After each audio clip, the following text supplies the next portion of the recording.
Of course, my one extra, Nielsen tick wouldn't have really helped it. But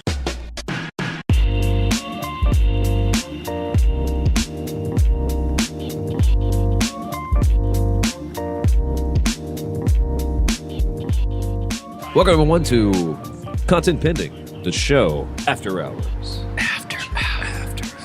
that never gets old. Yeah, no, it's still wonderful. I'm Travis. I'm Dylan. We're a podcast that takes place in Don's Depot in Austin, Texas, and I like to lead in with that local thing. It's unnecessary because localization of the podcast. I think it is necessary. I mean, because Don's is the fifth Beatle. Yeah. It's our TARDIS. It's it is definitely our TARDIS. That's for sure. It's our lair. Yeah. So it is important, but that doesn't mean that we're not always you attached don't to look at the camera. Oh yeah, I keep looking at the camera. Sorry. And it's good though. It's good. It's good to have it. That means you're learning. I'm learning. Yeah. We're a podcast that it takes place here in Don's. We are located on contentpending.com. Mm-hmm. We are all about the content pending. I like to talk about things that happen in the week. And after we do an episode where we have more focused topic, we like to just kind of fuck around. Mm-hmm. So this is our fuck around time. It's 40 minutes of just whatever we want to talk about. And I want to try to find in the main episode, which you can find on contentpending.com. I'm looking at the camera again. In the main episode, I can turn it on if you want. Episode 6 of contentpending.com, the show. We ended up talking about a lot of crazy things, but we also started talking about Operation Endgame, which is one of my favorite surprising little spy movies. Yeah. If you haven't seen it, go see it. We'll wait. I want to find more movies like that because that's my jam. Especially when there's an interesting hook, because it was all based on you talking about a movie called Killing Gunter. Yeah. Where some SNL people, essentially, were all super spies who are trying to beat the greatest spy of all time, Arnold Schwarzenegger. They're assassins. They're assassins, sorry. Trying to beat the greatest assassin. The greatest assassin, yeah. Sorry, I misspoke before. Yeah. No. That's just where they took a concept that Operation Endgame already did. Right. Those were spies. And just tweaked it for copyright reasons. Right. Well, what I love is it's a documentary about that. Yes. Yes. And I love mockumentaries. I love them so much. And I don't know if we've ever talked about Leslie Vernon Behind the Mask. Have we talked about that? No. So that is a really interesting mockumentary. I'm not familiar with that at all. It's a horror mockumentary. Okay. It's about this guy named Leslie Vernon, and his goal is all he wants to be is the next supernatural serial killer. Like a Jason or he wants to be like Kruger Jason or Kruger or whatever. I mean, you can't say those names exactly, but it's Michelle Myers. It's surprising, Michelle Myers. It's surprisingly charming. Really? And it has one of the greatest hooks in one of these kinds of movies of all time. Cool. And I'm happy to spoil it if you're interested in the whole thing. But what I love is basically this documentary team has found this guy. They don't really know very much about him, but they're still following him around and learning all the super secret tricks on how to be, how to pretend to be a supernatural killer. And one of my favorite scenes, there's a bunch of my favorite scenes, but because he has like a mentor, the mentor who was a serial killer and killed a bunch of people, but they're like this paternal son relationship or whatever, I love it already. Really, really sweet. And it's like this little camera crew and this young little girl or whatever, or young woman, excuse me, walking around talking to him about stuff.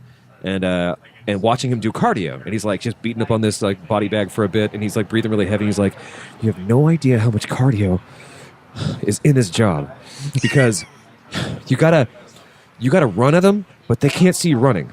So you gotta catch up to them without running. It's so hard. You have to be right behind them all the time. And it's so much cardio, And he showed off. He's like, check this out. This is a thing that I do. It's amazing. So he takes this fake dummy and he puts it out in the woods somewhere. He puts the fake dummy in the woods attached to a tree. Then he attaches that tree, or attaches it to the tree to a door. The door is attached to the back of a library. The woman, his target, is going to come outside to throw some stuff away. He knows what her schedule is. Every night she throws these things away at the same time. And so she usually tries to prop the thing open. And so he's going to stand over where the dummy is, and she's going to walk out, and she's going to see the dummy, and he's going to pull something that's going to make the door close. So she looks back to see the door closing and look back, and because it's attached to the door, the dummy's gone because it's up in the tray. And he's like, this is how you figure these things out. And it's it's amazing because it's just so funny because it works. And it's that all makes sense. Do you mind if I spoil the movie? No, go for it. This sounds wonderful. So what's great about the movie is it's actually also a horror movie. Nice. Because the thing is, he's talking about all the major tropes, all the most important tropes in all of horror movies. It's like, because you can't just you kill everybody else, but the most important person you kill is the virgin. The virgin is she's the most important. She's the last one you kill. She has to be. Black guys first. So yeah, right. And then that trope, and it actually gets to a moment in time in the documentary where the people filming the documentary, especially this young woman, find out that the woman that he's been targeting is actually not a virgin. She hasn't been a virgin for a very long time. And so it's like breaking the rules. And so she goes to confront him about breaking the rule, and it turns out she's been the target the whole time. And the rest of the movie is actually her trying to escape all the elaborate plans that he's set up to make her run through her fears. Like, he basically told her exactly what he was going to do to her all the way through the movie. No, that's clever. It's I like fucking wonderful. What's it called again? It's called Behind the Mask, The Rise of Leslie Vernon. It's a Netflix? Or It's, maybe it's on Netflix. I stole it a long time ago. I think I saw it at Jackalope for a second and was like, I need to watch this some more. That sounds It was great. back in the time we were trying to find more movies for Jackalope, and like, it's wonderful because if you accidentally look up and you're like, what the fuck is it? And then later on you're like, what the fuck is going on? Like, I'm always going to be a big fan of those kinds of fucking movies. No, that sounds great. Yeah.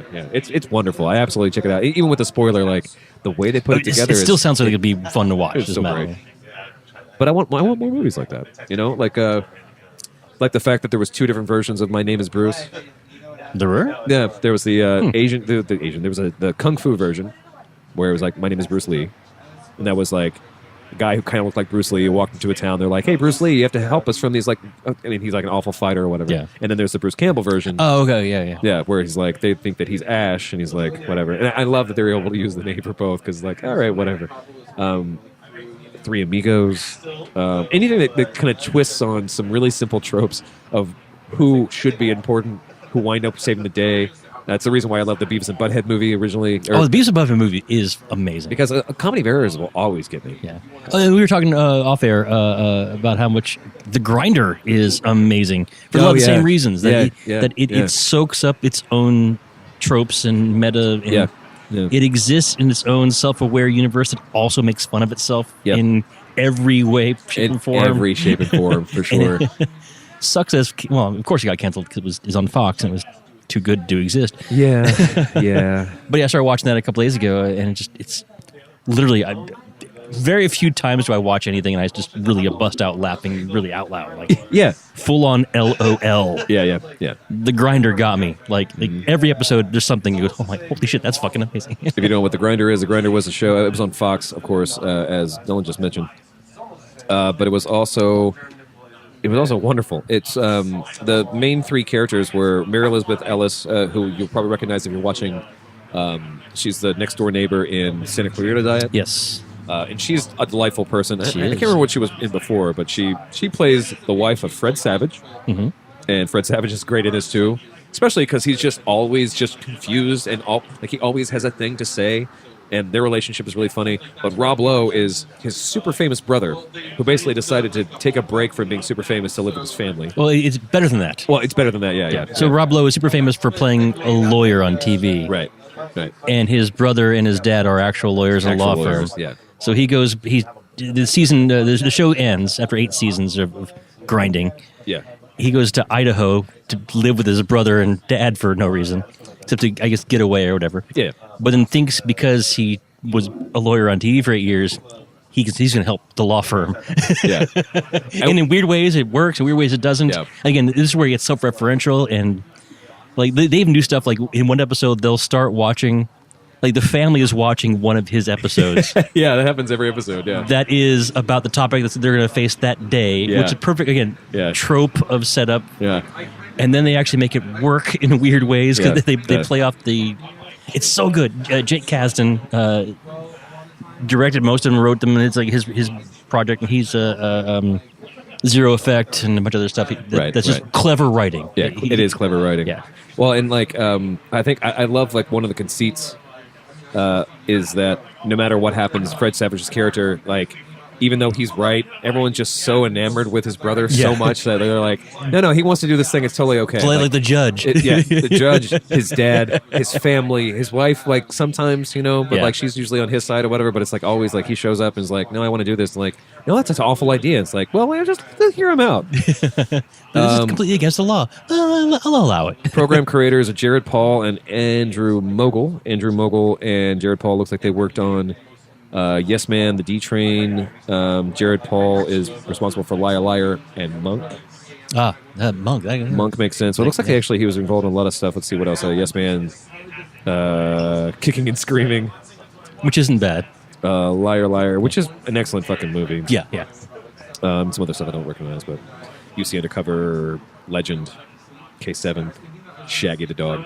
The Shaggy Dog with Tim Allen, where he turns into a dog. Yeah. It's a dog. Yeah. But the Monk thing makes sense because it is like it is a comedy procedural. It's definitely procedural, legal which actually is part of the wonderful meta joke that his character, the Grinder, whose name was Grinder, like like it's some weird first name, like it's not Matthew, like Matherd or something. they said a handful of times like it's like a combination of two basic names, but his like last name is Grinder, right? But the show is a Mitch Grinder. So it's like Mitchard or something. It's like his full name. Yeah. But Wikipedia just calls him Mitch. But we probably Mitchard as his full name because that's always fun. Yeah. That's always a fun thing. Yeah. So his show was a procedural, and then they break that down like in a wonderful meta trope way inside the half-hour sitcom. Yeah. They break it into procedural. Yeah. Oh, it's so good. I'm sorry. It is so fucking good. I'm sorry I didn't watch it when it came on. Of course, my one extra Nielsen tick wouldn't have really helped it. But well, it made a full 22 episodes, which is a shame. Hey, that's great. It made 22 episodes. Yeah. So, that means I have 18 left. Sweet. And it actually bookends with a thing that happens in the first episode in the pilot. Oh, do they really? Yeah. It's great because it just nice. It follows itself and like kind of leaves you open. I mean, I love that shit. I love it. I love it. It's fun. Yeah. Kind of bumbles his way through grinding or grinds his way through a thing. Grinds his way through grinding, yeah. I love actually how they use the word grinding or grinder almost every episode. Almost every episode. And if you're not familiar with this too, like Rob Lowe's like addiction to the grinder character is just like so incredibly insane, like to a point of obsession where it's like you just I think that's the reason why his family's like, yeah, just let him do it. Whatever. He's rich and it's just fun. It did look like the viewership started to drop off about halfway through, which is a shame. I don't know. Maybe there's other things going on at the the same time. But by the time the last episodes had 1.5 million people watching, that's more than us. That's still by at least 1.5 million people. Yeah. Just as a lover of comedy, and I love how Rob Lowe has evolved into a very good comedic actor. Like absolutely, he always has. He always was pretty good. But he gave up drama a long time ago and embraced comedy full on. Mm-hmm. Thanks to Wayne's World, honestly, for that one. Wayne's World for sure, but Parks and Rec more than that. I'm sure. Yeah. But I love. But where I was going with that was he is a different character from his Parks and Rec character. Yeah, he is. Yeah, and that is hard to pull off when you're an actor who is so tied to a specific thing. Yeah. To go from one comedy series to another comedy series and be a different character. Yep. And play it differently and pull it off differently is a tribute. He actual actors. He's good. He's good. Yeah. So it's actual actors. I mean, because hats off. He doesn't say literally that was Chris Traeger. Sure. Yeah. I just love seeing that I'm people. Sure it's so hard to give up. Probably, but I love seeing that people can actually do that and play distinct characters in different environments. And no, I'm an actor. I can actually play different things. And not to say that people who typecast themselves, like Chris Pratt, but yeah. Well, Chris Pratt's always going to be Andy, and it's not even because we're trying to ship him as Andy. Oh hell no, I love Andy. Yeah, Andy's great, but it's like he's great as Star-Lord. He's still Andy. Yeah, he's still Andy, and I mean it's like Jim Carrey being Jim Carrey, even when he's trying to be dramatic. Because Man on the Moon was probably the farthest we've gotten from anything that he's done. Really dramatically, but I love Truman Show. I've never seen The Majestic. Jessica's alright. The Eternal Sunshine. He does not play in any comedic way at all. But it's still there a little bit, because there's some banter between him and what's her face, so that it exists, but it's not as apparent, but it's still there. The number 23.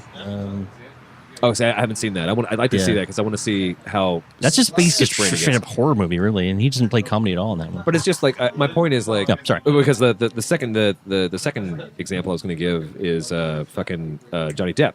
Oh, well, he's just Johnny Depp he's just Captain Jack Sparrow now.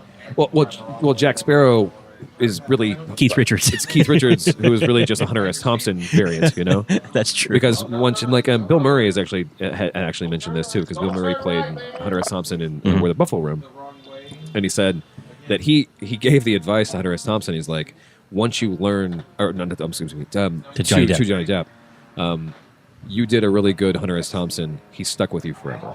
Yeah, like you'll never lose that little bit of chaos, and it was way worse for Johnny Depp in my opinion, because like everything he did afterwards was just a little bit more of that like he's never let that go. You just can't, because it's like a germ or a virus. Excuse me, a germ. Take care of germs. There's no way to stop a virus. Anyway, but yeah, no, that's fun. Yeah, Grindr. I actually completely forgot about Grindr until you mentioned it earlier. Felt like dancing, so I asked her who I was flirting with a natural disaster. That's Arnold Schwarzenegger's love song, his country song, "Earthquake Love" from Killing Gunter. I can't wait to please, listen to everyone, just go watch that. Even if you just watch the end credits. Mm-hmm. This is posted on Arnold Schwarzenegger's love songs as the main thumbnail for the YouTube video, which includes the unforgettable hits like "Hasta la Vista, Baby," "I Don't Love You Anymore," "I'll Be Back to You," "I'll Be Your Girly Man," "The Loveinator," and many more. Mm-hmm. Which is cute. You guys are cute. Yeah. No. Going back to that movie, I mentioned again off air. There's a gag in there, but Gunter is such a perfect and amazing. The reason he's the best assassin is he does a lot of dressing up in character and like masks and wigs and stuff. And there's even one little bit where he apparently dressed up as a woman so convincingly that one of the hitmen trying to kill him dated him for like 6 months, like not even knowing he's a woman.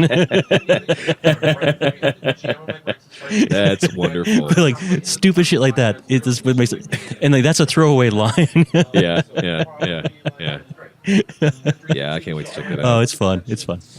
I'm trying to think of other weird mockumentary movies that just like don't get pulled out as often. Oh, thank you. Or other little like TV shows and things that fit in. Because like sorry, I was distracted by. I think of Trial and Error as one of those. Oh, Trial and Error, is that back yet? I don't know if it's ever coming back. I thought it was supposed to come back. I thought they got greenlit. I didn't see anything about it yet. It needs to come back. It does. Yeah, we know at least what's his face won't be in it. Who won't be in? The not the main actor, but the plaintiff. John Lithgow. John Lithgow. Yeah. What? Yeah, because at the end of the series, he left. He like. Huh. Yeah. If I remember correctly. Everyone should go just watch Trial and Error and prove me wrong if I'm wrong about that. Because it's not the 1997 movie with Michael Richards and Charlize Theron. No. Although Charlize Theron does look amazing in her short shorts in that movie. Sure. Speaking of which, I watched Atomic Blonde. It tried so hard. Right? Thank you. Oh my God, thank you. I felt like I was taking crazy pills. No, it tried really hard. Did you watch the whole thing? I did. Okay. I did not. I got to what I guess everyone said was the best fight in the whole movie, which is there's a big fight in the stairwell or whatever, and like it's crazier and crazier, and it's like I just got bored. It was all right. I think it tried too hard. Actually, it was trying to be an anime instead of a comic. That fight was pretty good, except for the fact that I hate this trope where the person shooting only needs one bullet to hit perfectly every single time. Yes. And that was that. Like every move was a choreographed single shot kill. Yeah. And that's just is too much.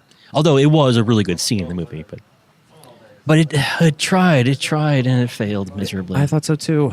Did you feel like people were smoking too much? Well, it was Berlin in 1989. So well, I mean, like, not that there were too many people smoking, but like when they were smoking too much. Like, get on with it. Well, again, it was Berlin 1989. No, one of my biggest problems with that movie actually was that there's a lot of smoking in it. They were trying to do a comic book thematic thing of like just really showing off. So there'd be scenes where Charlize Theron, for example, it's like she's finished with a fight or she's about to get into a fight and she's got an ice bath and she's completely naked, which is awesome. And she's not complain about that part. But there's like a full 45 seconds shot of just her smoking, just watching her smoke. Yeah, there's a lot of that. And like that just feels so lazy to me.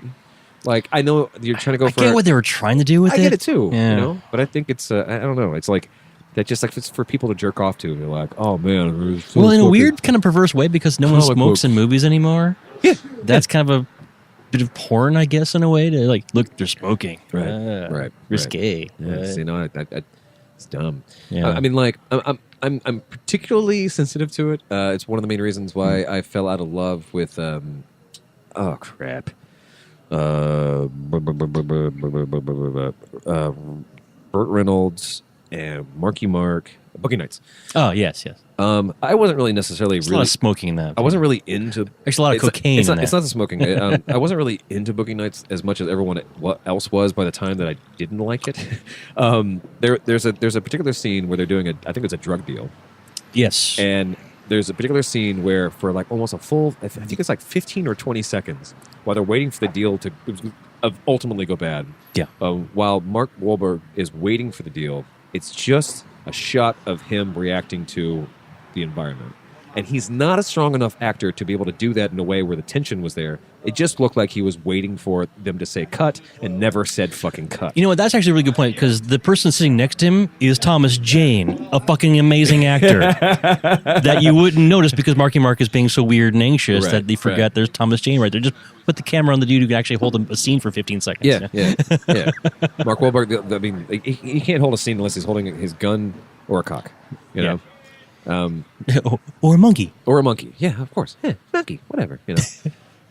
But like, no, if although the drug dealer was Dr. Octopus. Oh sure, Molina, Alfred Molina, and he's coked up and wearing his Speedos and wonderful. I mean, like Sister Christian playing in the background. So many fun. There's so many cool things about that movie. It just like didn't put together for me. Like I don't know. But like I said, I'm really sensitive to like my if I was ever going to teach classes, which I'm not, about film, which I really don't know that much about. My number one rule is to get on with it. Just get on with it. Yeah, especially your first movies. You're going to try to make this big like I'm going to watch this rose like fall apart. Like don't. No, that's a movie that will be studied in film school for a lot of reasons, and it needs to be. Yeah. It has a lot of really good technical things. It has a lot of stuff that was amazing for its budgetary restrictions that were new. But it does suffer for some. Paul Thomas Anderson, for all of his things he's really good at, he's really bad at pacing. Yeah. Really bad at pacing. Like supremely bad at pacing. He doesn't hold a scene because it needs tension. He holds it because he doesn't know what to do with the camera next. Right. And I say that with respect because when he does move the camera correctly, I mean, the dude can pull a tracking shot for half an hour and you want to see everything that's going on. But then he stops and it's like, okay, we stopped. Now what? Yeah, I've never been able to sit through any of his movies because of just. I think Magnolia is one of the worst movies he's ever made, and I can't watch them. I think it's terrible. I haven't seen Magnolia. I gave up on the Tom Cruise one that apparently won an award or something soon. I gave up on There Will Be Blood. I wanted to watch The Master. I tried to watch. I wanted to watch The Master, but something about Joaquin Phoenix. Joaquin. Something about him just makes me uncomfortable, which actually might be a good thing. In that movie is kind of the point, for sure. Especially with Philip Seymour Hoffman. Yeah, of course. Yeah. Rest his soul, amazing actor, amazing fucking actor. And that's again where PTA, as he's known. Yeah. He managed to get a handful of people like Hoffman. William H. Macy's wonderful side character in Boogie Nights that was so irrelevant and stupid, but was a poignant character. I don't remember. He was the dude whose wife was always having sex. Okay. And he ended up killing her and then killing himself at the party. Okay. He was just tired of his wife fucking everybody. I get that. Yeah. But he's like in it for 14 seconds, but he's Philly Chase Muffman. Right. Colbert joke. Right. But yeah, he's such a good actor. And there's another guy from Magnolia who was, again, I hate that movie, but the actor was really good. He gets, obviously. William H. Macy, John C. Reilly. John C. Reilly? John C. Reilly, yeah, he was Chess Rockwell. Jason Robards, Philip Baker Hall. Yeah, Philip Baker Hall was the guy. Okay. Yeah, who got the nods in that one. Who is that guy? He looks familiar to me. Yeah, he's Bookman from Seinfeld, the librarian collector. Oh, something older than that. He's in everything. He's been around forever. Truman Show. That's what I remember from. Yes. I remember from the Truman Show. That is fucking He's weird. been in everything. Yeah. Some of All Fears, Rush Hour, 50-50. If you remember 50-50, it's Seth Rogen and that kid, yeah. That kid, Joseph Gordon-Levitt. Yes. Who's awesome. Oh, yeah, he's wonderful. Kind of a dummy in real life. Is he? Yeah, I mean, like, you can... I mean, I'm not trying to be too rude here, but it's like... kind of sounds like a Brooklyn dummy, you know? He was in Ghostbusters 2. He was also in The Shaggy Dog. Look at that. What? Yeah. Man, we just Tim Allen this shit. Yeah.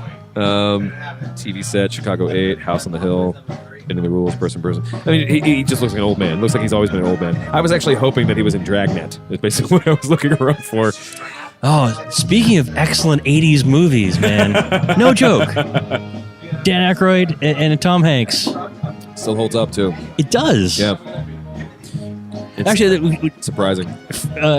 On past shows, one of my favorite theories of yours that I love to put into movies now is the cell phone conundrum, I guess. Yes. That movie stands... It's one of those movies that they don't have technology influence anything that happens in the plot. Yeah. Like, there's like one or two phone calls that happen, but they're irrelevant to anything. Right. There's no moment where they go, we have to call... So the plot depends on me reaching you really quickly. I have to go to a payphone. They don't have any of that stuff. Right. Which is, I think, in a weird way, why it still translates. That movie is almost 40 years old now. It's 30-something years old. It's 31 years old, I guess, now. Yeah. It's technically a classic. It's a Turner Classic Movies now, for fuck's sake. But it's still... Such a classic, you can get it on Cool Flicks But it your can Roku. still work because it doesn't have technology in it that makes you go, well, that's just stupid because it's outdated and doesn't work anymore. Yeah. Which is unfortunate because the movies in the past few years have relied heavily on technology being plot devices. Yeah. Like computers and phones and whatnot. Right. That one didn't. The mistaken or fuck. My brain turned off. Anyway, it's your show now. Go talk about whatever you like. We're almost out of time, aren't we? Right. The forgotten ingress point. Right. Oh, yeah. I mean, like that's basically what I'm trying to say is like knowing that you have a phone near you is like what can your phone do instead of like no this is actually like we're following a plot with it's a small conspiracy of people who were trying to do this one crazy thing and it had all that 80s action of like why aren't those bullets killing them? Who cares? You know, that's irrelevant. Although I would say one of the major plot points is, they're dressed up like punks and they go to the party thing and they have all the drugs or whatever. Is if they did have a phone with a camera on it, they might have been able to prove to the sergeant that they But that's not that didn't fit in the conundrum. You know, that doesn't fit in the original idea. Like the whole idea is like if you had a phone where you could call someone immediately, how could you fix something quickly or whatever? Like that was the whole purpose. Oh, and honestly, in that regard, just specifically in that context, you could easily say this is no phones at the party. Yeah.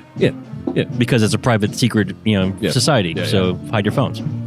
So, problem solved. I just sorry, I was geeking out over Dragnet all of a sudden. Yeah, fuck yeah, Come on, man. they make Yugo references. Well, I forgot. I also forgot how like quickly into the movie they had the Virgin Connie Swain. How fucking crazy different Dan Aykroyd and Tom Hanks' characters were to each other. Because I remember it being different, just like any kind of trope. Like, it's my new partner, we don't get along or whatever. But like, it was like such a crazy difference. Like, not even the same coin kind of difference. You know, where it's like very much on time. This thing, and Tom Hanks is over here as a cop, just like tossing cigarettes in the middle of traffic or whatever. Like. Pep Strebeck. Sorry, I love that movie, man. I think we'd be remiss if we didn't try to give some love to the other guys now. Oh, absolutely. If you don't know about that movie, I don't know how you haven't heard about that movie with the other guys. Oh, man. such a fucking because America. Yeah, it's Will Ferrell and Mark Wahlberg, and goddamn, I just love it so much because it's Will Ferrell and Mark Wahlberg who are just like some desk pushers or whatever. And they are following, essentially... I mean, it actually fits in everything we were talking about. We were talking about Mark Wahlberg earlier. We're talking about super assassins. And also tropes and cliches and playing against them. Yeah. So we end with the other guys. The original idea is that Samuel L. Jackson and Dwayne Johnson, these super crazy cops that break all the rules. That break all the rules. All the cops want to be them. They like every time they go out to do anything, they always cost millions of dollars to the city. And Michael Keaton, who's the captain, always has the mayor down his back kind of thing, which is also a great cameo because he doesn't need to be in that fucking movie. Oh, he's so good. He's so fucking good. And it's Mark Wahlberg and Will Ferrell who are detectives who have been desk-ridden because of the reasons. Mostly Will Ferrell is scared of like murdering people, and Mark Wahlberg punched Derek Jeter in the face, and New York just does not smile smile on that. And so Sam Jackson and Dwayne Johnson are like following some fucking crazy like assassin guys or whatever, like stealing all this money from the bank, and in order to get to them, they decide to do the craziest thing ever. And they're like at the top of a building. You think what I'm thinking? And they're like, aim for the tree or aim for the bushes. And so they jump off this building and aim for the bushes like it was 40 stories, and they die. And they're dead. Big splotches of blood, dead, you know? And that's so wonderful because now it's up to Mark Wahlberg and Will Ferrell to do the rest of it. And it has some Dragnet stuff, too, where it's like, it does, no, you're not supposed to follow us anymore because you've already pissed this person off or whatever. Even lands, especially Mark Wahlberg being such an excellent fucking cop who's like excellent at everything he does, martial arts, motorcycle, whatever shit. Everything he does is perfect except for the one time he punched Derek Jeter. And it has such a great fucking gag in that in the very end too. And like, Will Ferrell used to be a pimp and like, what the fuck is going on? No, I wasn't a pimp. Yeah. I just help my friends find dates and I held their money for them. I'm gonna find Gator. What's his name? Gator. Yeah. I'm gonna see if I can find the one fucking moon when like Will Ferrell and him are like arguing with each other. You know what I just did? I just walked out that door, saw a couple detectives, and I was about to start bad-mouthing you behind your back, but I stopped myself because my pops taught me that a man who talks behind somebody's back is a coward. Wow, I actually appreciate that. Good, because I'm going to tell you directly to your face. No, you don't have to. No, I don't like you. I think you're a fake cop. The sound of your piss hitting the urinal, it sounds feminine. If we were in the wild, I would attack you. Even if you weren't in my food chain, I would go out of my way to attack you. If I were a lion and you were a tuna, I would swim out in the middle of the ocean and freaking eat you. And then I'd bang your tuna girlfriend. Okay, first off, a lion swimming in the ocean? Lions don't like water. If you'd placed it near a river or some sort of fresh water source, that makes sense. But you find yourself in the ocean, 20-foot waves, I'm assuming it's off the coast of South Africa, coming up against a full-grown 800-pound tuna with his 20 or 30 friends. You lose that battle. You lose that battle 9 times out of 10. And guess what? You've wandered into our school of tuna, and we now have a taste of lion. We've talked to ourselves. We've communicated and said, you know what? Lion tastes good. Let's go get some more lion. We've developed a system to establish a beachhead and aggressively hunt you and your family. And we will corner your pride, your children, your offspring. How are you going to do that? We will construct a series of breathing apparatus with kelp. We'll be able to trap certain amounts of oxygen. It's not going to be days at a time, but an hour 45, no problem. That will give us enough time to figure out where you live, go back to the sea, get more oxygen, and then stalk you. You just lost your own game. You're outgunned and outmanned. I love the silliness of that. Did that go the way you thought it was going to go? Nope.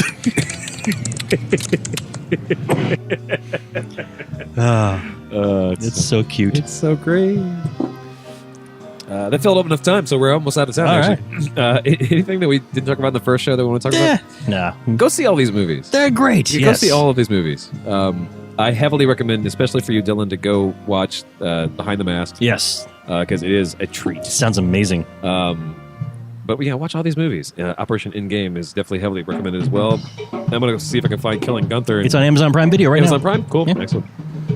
Put some links up and stuff. If you like the show, you want to know more about the show, go to Drunk. Still no camera over there. Yeah, they're still. Yeah. Hi, camera. I'm getting worse. If you like the show, you want to know more about the show, you can go to contentpending.com. That's contentpending.com. You can find this show and other shows that we've done in the past, including Drunkcast Live, which is our old show. You can check that out. Some other things. If you like any of the old shows that you find there, please let us know. So we'll maybe do them again or try to bring them back from the dead or whatever. If you want to find us online, you can go to facebook.com/contentpending the show and go to the Content Pending the Show at Twitter, which is backwards. So you can go to Instagram, which is contentpending.com, all spelled out DOTCOM. You can find us 802-359-7468. That's a phone number where you can call or text. You can leave a message for us and we can respond to your text in kind or in mean. I don't know if that's the exact opposite, but it will work. Our questions at contentpending.com. You can download this episode and all other episodes. Well, you can really find them any place where you can find podcasts: iTunes, a Stitcher Store, Google Play. You can find them on your phone. Really, just like start yelling at your phone. If you have a smart device, I haven't tried it with this show yet, but most likely, if you go to your smart device or smart speaker, as they're called now, and just say play Content Pending podcast, it will find it and we'll play it. It's fucking fun. Yeah. So go check out whatever we're doing and get involved. Tell your friends all about us. Just look at the camera. I don't care. Dylan, thanks for helping me run the show. Of course. And I'm Travis, and we love you so much. And we'll see you next week. Bye-bye.